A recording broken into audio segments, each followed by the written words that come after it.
Where can I find true happiness?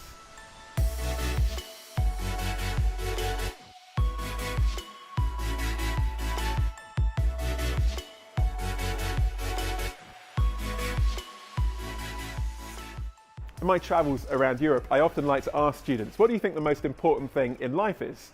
And many people say something like this: the most important thing in life is to be happy. And that's kind of understandable, isn't it? I mean, no one sets out in life to be unhappy. That'd be pretty weird.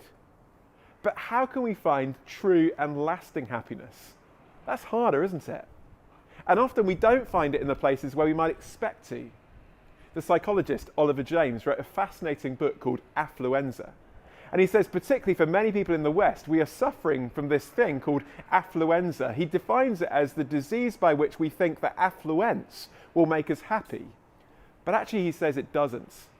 Unless you're living in abject poverty, he says, increasing your material possessions has very little impact upon increasing your happiness. He says true happiness is much harder to find. Indeed, he says that increasing your material possessions doesn't seem to make you happy, it seems to make you the opposite. It increases your anxiety and your stress. Stuff doesn't make us happy. But then neither does circumstances, according to the psychologist Jonathan Haidt. In his book, The Happiness Hypothesis, he tracks different groups of people.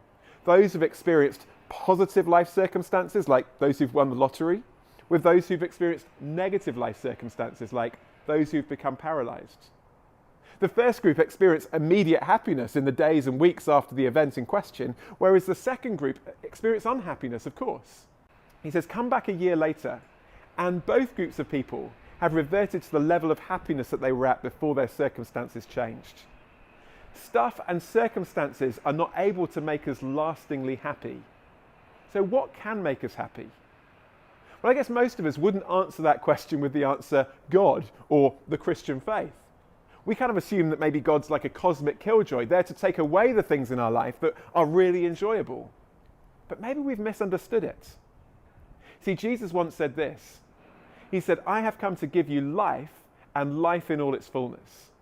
Jesus didn't come to be the cosmic killjoy, to take away what makes life worth living. He says, I've come to give you what makes life worth living. And that is a relationship with the God who made us. You see, all of us were created by God and to know God, not just intellectually, cerebrally with our minds, but to experience Him relationally, a personal relationship with a God who loves us. But all of us by default don't experience that. We're cut off from God because of the stuff in our lives that's wrong.